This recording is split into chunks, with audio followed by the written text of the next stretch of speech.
12th of May, 1940.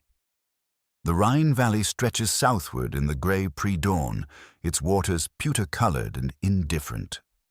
Along its eastern bank, the great steel mills of the Ruhr stand as monuments to industrial ambition.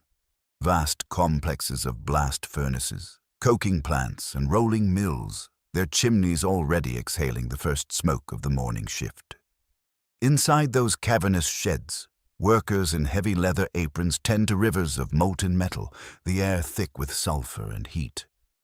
These are the forges of the Wehrmacht, the factories that turn iron ore into armor plate, that produce the shell casings, the gun barrels, the tank components that are, at this very moment, rolling westward through the Ardennes and into France. At RAF Bomber Command Headquarters in High Wycombe, an officer traces a finger across a map. The Ruhr.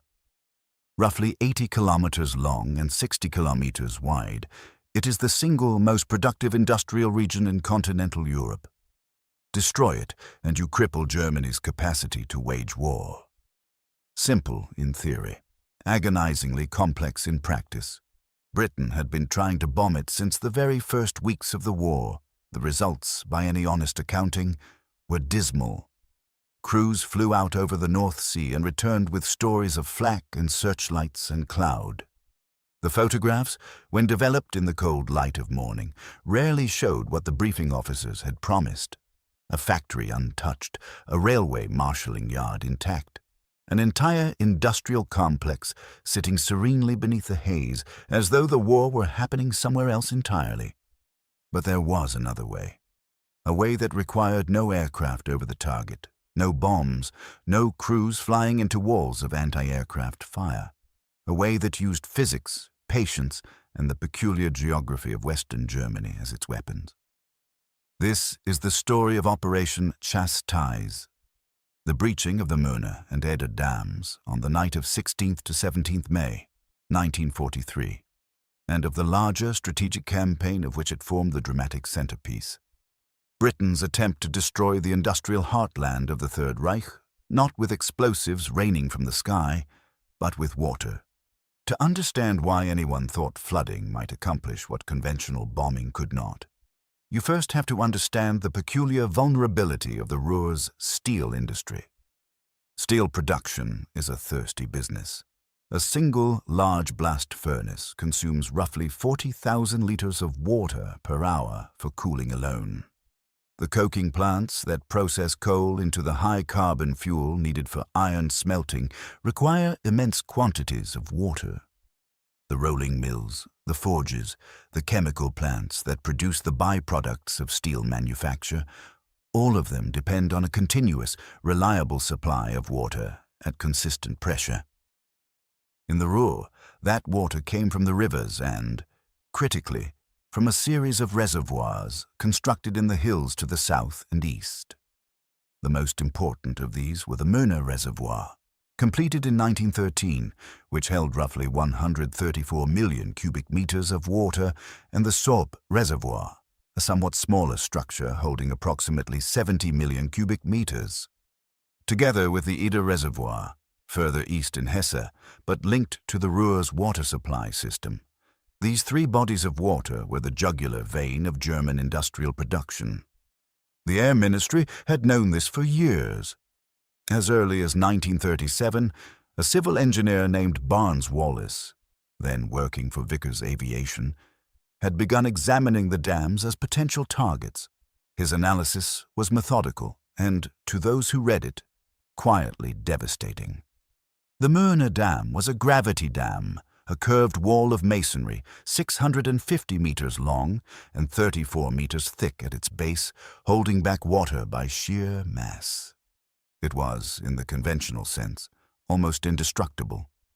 Aerial bombs dropped from high altitude would need extraordinary precision to strike the dam wall itself, and even then, a direct hit from a standard bomb was unlikely to breach a structure of such thickness.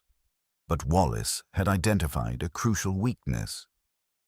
The dam did not need to be broken at its crest if an explosion could be delivered at its base, underwater, where the hydrostatic pressure amplified the effect of the blast many times over. The dam could be cracked, The water would do the rest. The problem was delivering that explosion to precisely the right point, at precisely the right depth, against a target that was surrounded by torpedo nets and defended by anti-aircraft batteries, from aircraft flying in darkness over blacked-out countryside. For 3 years, Barnes Wallis worked on the problem from his drawing office at Vickers' facility in Weybridge, Surrey. He was not, by temperament, a man given to straightforward solutions. The bouncing bomb, the weapon that would eventually carry his name into history, emerged from a series of lateral intellectual leaps that, in retrospect, seem almost playful. The first insight came from watching a child skip stones on a pond. If a spherical or cylindrical object were given sufficient backspin and released at the correct height and speed, it would bounce across the surface of water rather than plunging into it. With enough bounces, it could reach a target that torpedo nets would otherwise protect. The second insight concerned depth. Standard depth charges sank to a set depth before detonating. Wallis needed his device to roll down the face of the dam after contact and detonate at the base, precisely where the hydrostatic amplification would be greatest. By giving the bomb backspin of roughly 500 revolutions per minute, he calculated it would press against the dam face as it sank, guided by gyroscopic force and the curvature of the structure, before detonating at exactly the right depth. The device that emerged from these calculations was, by the standards of conventional ordnance, a peculiar object. Officially designated upkeep, it was cylindrical in shape, 1.52 meters in diameter and 1.27 meters long, and weighed approximately 4,196 kilograms, of which 2,994 kilograms was Torpex explosive, a compound roughly 1.5 times more powerful than TNT. The bomb was fitted into a modified Avro Lancaster bomber, held by 2 V-shaped arms, driven by a belt and pulley system attached to the aircraft's hydraulic system. The spinning mechanism brought the bomb to operational RPM, roughly 10 minutes before the drop. The Lancaster that carried it was itself a modified animal. To accommodate the upkeep device, which sat exposed below the aircraft's belly, too large for the bomb bay, the standard bomb bay doors were removed entirely. The mid-upper gun turret was stripped out to reduce weight and drag. The resulting aircraft, designated Lancaster Type 464 provisioning, was faster and lower at the cost of being far more vulnerable to ground fire. It was not a comfortable trade. The manufacturing process for upkeep was distributed across several facilities to maintain secrecy. The explosive filling was handled at the Royal Ordnance Factory at Chorley in Lancashire. The casing was produced at various engineering works under strict security. Assembly and final preparation took place at Vickers' facility. Production numbers remain partially classified even today, but estimates based on post-war declassified documents suggest that somewhere between 40 and 50 upkeep devices were manufactured for the operation, of which 19 were actually carried on the night of the raid. The crews who would fly these modified aircraft were drawn together in the spring of 1943 and assigned to a newly formed unit, 617 Squadron, Royal Air Force, based at RAF Scampton in Lincolnshire. They trained for 2 months with an intensity that was, even by wartime standards, extraordinary. Low-level flying at night, precise formation keeping, bomb aiming by a deceptively simple device, 2 wooden pegs fitted in front of the bomb aimer's position through which he aligned 2 lights projected onto the water surface from the aircraft's belly. When the lights converged into a figure 8 shape, the aircraft was at the precise required height of 18.3 meters above the surface. Not roughly 18 meters, not approximately 18 meters, exactly 18.3 meters in darkness at 389 kilometers per hour, with every anti-aircraft gun in range firing directly at them. The range to target was solved by an equally low-technology expedient. The bomb aimer used a simple triangular wooden sight, calibrated to the known distance between the Mona Dam's 2 sluice towers. When the towers aligned with the corners of the triangle through the site, the aircraft was at the correct release point. It was, stripped of drama, a piece of wood with 2 nails in it. It worked. If you are finding this interesting, a quick subscribe helps more than you know. The raid itself was launched on the night of 16th May, 1943. 3 waves of aircraft departed RAF Scampton at intervals, flying at extremely low altitude, often below 30 meters, to avoid German radar. The route had been chosen with extraordinary care, threading between known flak concentrations and following river valleys where radar coverage was weakest. Even so, the outbound journey was costly. Several aircraft were lost to high-tension power cables, to flak from positions not marked on the intelligence maps, and to the simple, brutal arithmetic of flying large aircraft very fast in total darkness, very close to the ground. Wing Commander Guy Gibson, commanding the first wave, arrived over the Möhne Reservoir shortly after midnight. The lake glittered in bright moonlight. The date had been chosen partly for the moon, which provided enough light for the bomb aimers to pick out the dam without giving away the aircraft to searchlights. What Gibson saw from his cockpit was a scene of almost surreal beauty. The great curved wall of the dam, the water dark and smooth behind it, the wooded hills rising on either side. Then the anti-aircraft guns opened fire. The first attack run was made by Gibson himself. His Lancaster descended to 18.3 meters, the lights converging beneath the aircraft, the bomb aimer watching the towers creep into alignment with his wooden sight. The upkeep device left the aircraft spinning at 500 RPM, bounced 4 times across the reservoir, struck the dam wall, and sank. The explosion, when it came, sent a column of water roughly 300 meters into the air. When it subsided, the dam was intact.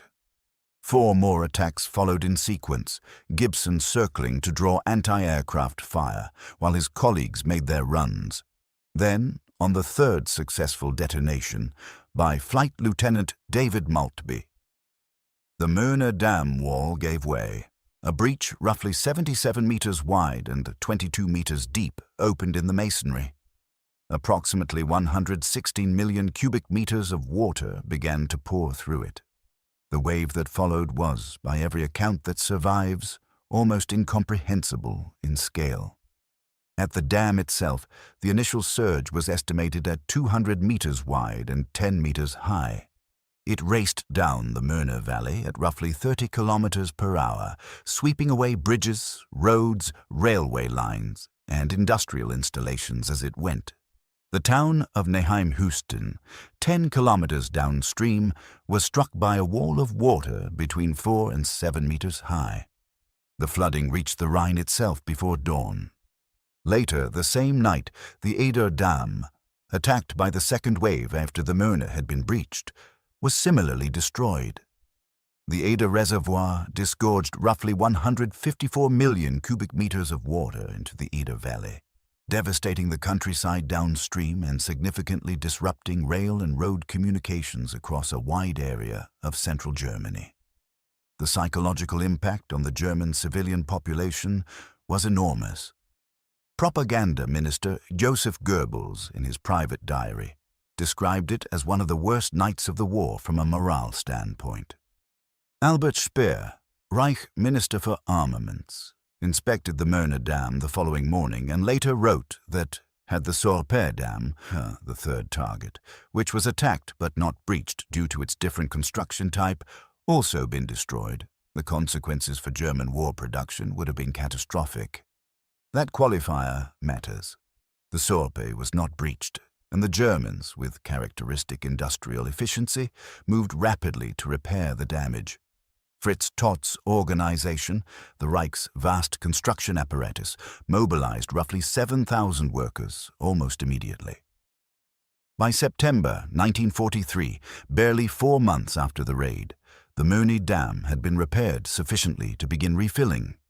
By the following spring, it was fully operational again. How does upkeep compare with what the Germans and Americans were attempting during the same period?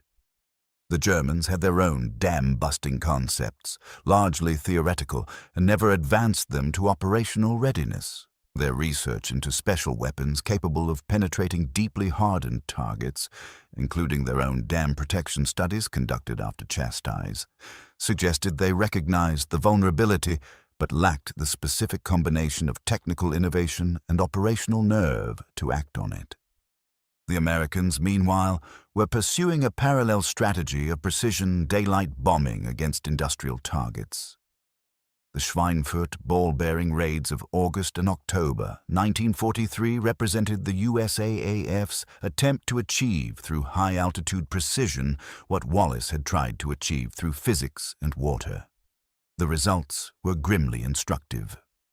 The first Schweinfurt raid on the 17th of August 1943 destroyed roughly 30% of German ball-bearing production capacity at the cost of 36 aircraft and 200 aircrew on a single day. The second raid on 14th October 1943, known ever after as Black Thursday, saw 291 aircraft attack the target, 77 of which were shot down outright, and a further 122 damaged. German ball-bearing production, it subsequently emerged, had been dispersed and was never as critical a bottleneck as Allied intelligence had believed. Against this backdrop, upkeep looks rather different. The loss rate on Operation Chastise was severe. 8 of 19 aircraft dispatched, 53 of 133 aircrew killed. But the raid destroyed 2 major dams with a certainty that no conventional bombing campaign could match. The concept itself was immediately appreciated by the Americans. By 1944, the USAAF was studying British special weapons developments with considerable interest, and the principle of using water as an industrial weapon was absorbed into Allied strategic thinking. The honest historical verdict on Chastise is complex. In purely material terms, the damage, though severe, was repaired faster than anticipated, and the Sorp Dam's survival blunted the maximum effect Wallis had calculated. The Ruhr's steel production was disrupted for several months, not permanently destroyed. The agricultural flooding in the valleys below the dams killed hundreds of civilians, including a significant number of forced laborers whose deaths went largely unrecorded in the immediate aftermath. Yet the strategic impact was real, even if it fell short of the most optimistic predictions. German engineers were diverted from other tasks to repair the dams. Anti-aircraft defenses across the Ruhr had to be significantly reinforced. Resources that might otherwise have gone elsewhere. The psychological effect on both the German population and the Allied war effort was considerable. Proof that even the most formidable industrial infrastructure had a point of fundamental vulnerability, that physics could be weaponized in ways that armor and concrete alone could not resist. Barnes Wallis himself went on to develop further special weapons, the Tallboy and Grand Slam earthquake bombs, that represented a continuation of the same basic insight, that you could destroy hardened targets not by achieving a direct hit, but by exploiting the physics of the ground itself. The Tallboy, weighing 5,440 kilograms and dropped from high altitude, was designed to penetrate the earth and detonate below the foundations of a target, causing it to collapse. It was used to devastating effect against the Tirpitz, against U-boat pens, against V-weapon infrastructure, against the Saumur railway tunnel. The Grand Slam, at 9,979 kilograms, was the largest conventional bomb used operationally in the Second World War. Surviving examples of the upkeep device can be seen at the RAF Museum at Hendon in London and at the Imperial War Museum at Duxford in Cambridgeshire. They are, in person, striking objects, not dramatic exactly, but somehow more substantial than you expect. The cylindrical casing sits in its mounting frame, looking less like a bomb than like an enormous barrel, almost domestic in its roundness. It is only when you stand beside it that the scale registers. This thing, this particular object, or one of its 19 siblings, crossed the North Sea in darkness, bounced across a German reservoir, and brought a flood down on the industrial heartland of the Third Reich. Return to that pre-dawn morning on 12th May, 1940, to the smoke rising from the Ruhr's chimneys and the workers beginning their shifts in the glow of the furnaces. 3 years later, those same valleys would lie underwater. Those same rail lines washed away, those same industrial complexes standing idle while German engineers struggled to restore water pressure enough to restart the cooling systems. Not a single bomb had struck a furnace. Not a single explosion had touched a blast furnace or a rolling mill. The weapon had been the reservoir itself. 134 million cubic meters of water held behind a wall of masonry that, for 30 years, had seemed immovable. Wallis understood something that the planners of conventional bombing campaigns sometimes forgot. That industrial systems are not simply collections of buildings and machinery, but complex networks of dependencies, and that severing the right dependency, water, power, raw material supply, can achieve more than any number of bombs dropped on the machinery itself. The dams were not targets. They were mechanisms. Mechanisms for turning water into industrial vulnerability. 617 Squadron went on to carry out some of the most technically demanding operations of the entire bomber campaign. Many of its air crew did not survive the war. Wallis lived until 1979, awarded a knighthood and an honorary fellowship of the Royal Academy of Engineering, though he never entirely shed his grief for the young men who died delivering his weapons. He reportedly wept when told of the losses on the Chastise raid. He had known, intellectually, that there would be losses. The knowledge had not prepared him for the reality. The Ruhr Dam still stands. Walk across its crest on any clear day, and you can see the repaired section, slightly different in color from the original masonry, the repair work still faintly visible after 80 years. The reservoir behind it is a recreational lake now, popular with German families on summer weekends. Sailboats move across the water where Lancaster bombers once skimmed at 18 meters. The hills are quiet. Britain destroyed the Ruhr's steel mills without bombing them. It drained them. It sent their water pouring down the valleys in the dark hours of a May morning, and the furnaces went cold, and the metal stopped flowing, and the forges fell silent. Not because anyone had blown them up, but because the genius of one engineer, the courage of 133 aircrew, and the unassuming power of a spinning cylinder had turned the most ordinary substance on Earth into the most precise and devastating weapon of the industrial age. Water. It was always just water.